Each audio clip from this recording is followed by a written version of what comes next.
Video will be about some basic functions to improve your photography projects.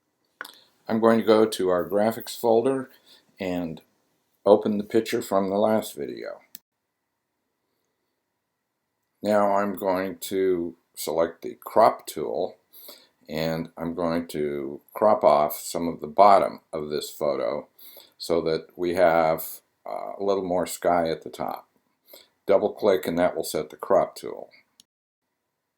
Now you need to go to the image menu and drag to image size and make sure that the resolution and the size of your image is what you want to work with.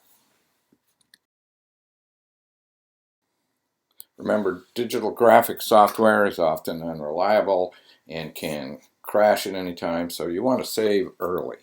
Now this is going to be in the PNG format. It might be JPEG, but we want to save it in Photoshop. And then add at least one different character to the title so that you can easily find it in your menu. Now we're going to work with layers. The first layer is always locked by default, so we're going to copy it a couple of times. I think it's a good idea to leave that first layer locked. That way at least you always have one layer, one original layer that you can always go back to. It was a very overcast day when I took the first photo, so I want to add a little bit nicer sky. So I'm going to grab a sky from a picture I took when I was down in Florida. Now I have two pictures open in Photoshop, and you can see that from the little tabs at the top. And I can flip back and forth between these as I need to. Now I need to make sure that the resolutions of the two pictures match, or when I copy and paste, one of them is going to be really huge or really small and just not work. So I'm going to take the marquee tool and drag it across the part of the Florida sky that I want, and I'm going to copy that and paste it on top of the first photograph. Now I'm going to select the move tool and move the sky up to the sky part. Now I'll drag my sky layer behind my pond layer.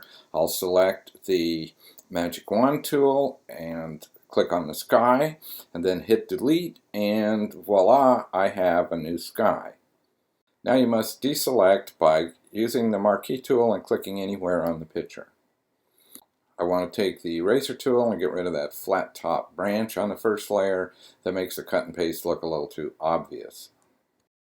Now the picture is still a little flat, so I'm going to use the brightness and contrast tools options and the vibrance options to give them a little more dramatic effect.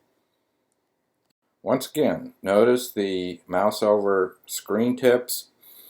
They will show you where these tools are. Pay attention to click on the brightness and contrast, and this will bring up the brightness and contrast slider palette. Move these tabs back and forth until you see an improvement in your picture. I think you'll notice that the vibrant options will really begin to add some quick drama to your picture.